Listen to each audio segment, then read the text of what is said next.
Praise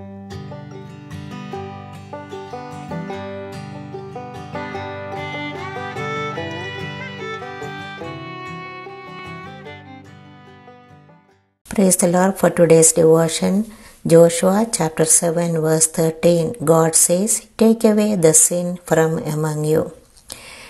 The children of Israel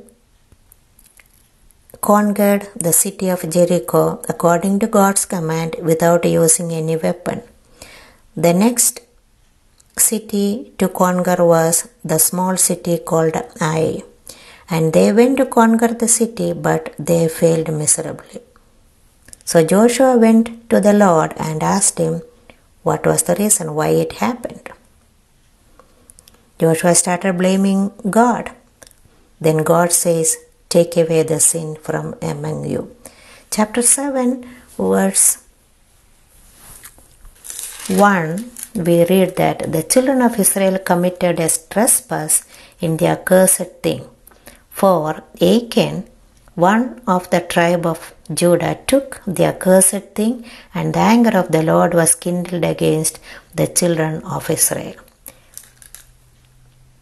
Before conquering the city of Jericho, there was this condition we read in chapter 6 verse 19. All the silver and gold and vessels of brass and iron are consecrated unto the Lord. They shall come into the treasury of the Lord. But Achan took some of these things. We read in chapter 7 verse 20. When Joshua questioned Achan, he said, "Indeed, I have sinned against the Lord God of Israel when I saw among the spoils a goodly Babylonish garment, 200 shekels of silver, a wedge of gold of 50 shekels of weight. I coveted them. I hid them in the earth in the midst of my tent." So Joshua sent messengers, took them out, and laid them out before the Lord. And Joshua took Achan and all his family and all his belongings, stoned them to death, and burned them with fire. Sin was taken care of, as God commanded. Take away the sin from among you if you need victory. That's what God said.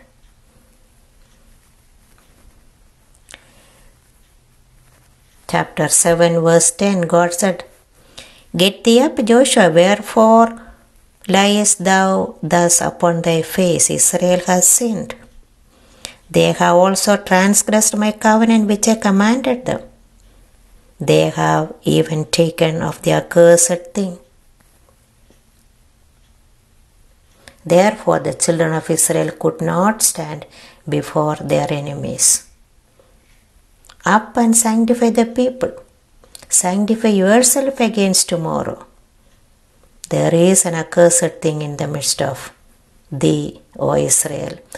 Thou cannot stand before thine enemies until you take away the accursed thing from among you.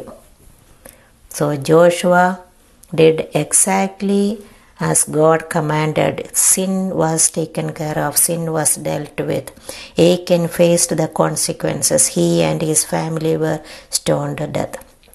It's one thing to face the failures. We need God's grace to handle it wisely. Another thing is we learn from it.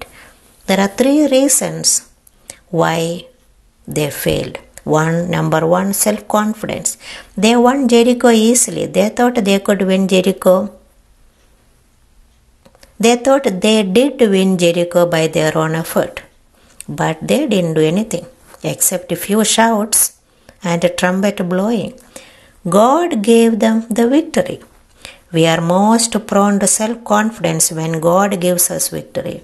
We enter into the victory of the Lord. It's only by God's strength, not by any of our efforts. Self-confidence is deadly. Joshua sent spies out and relied on the reports of the spies. And he sent a few people to fight against Ai according to their word.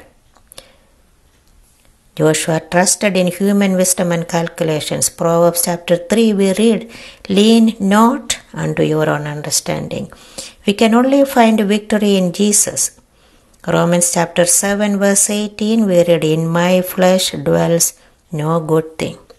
If we have anything to boast at all, we must boast and we should boast only in the Lord.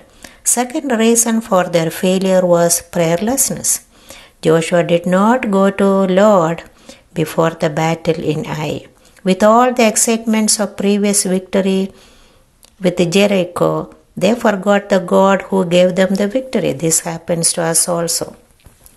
Failure to pray always makes us insensitive to sin. Failure to pray always makes us insensitive to sin. The third reason for their failure was disobedience. Achan disobeyed God's word. Due to one man's disobedience, whole Israel was counted as sinners.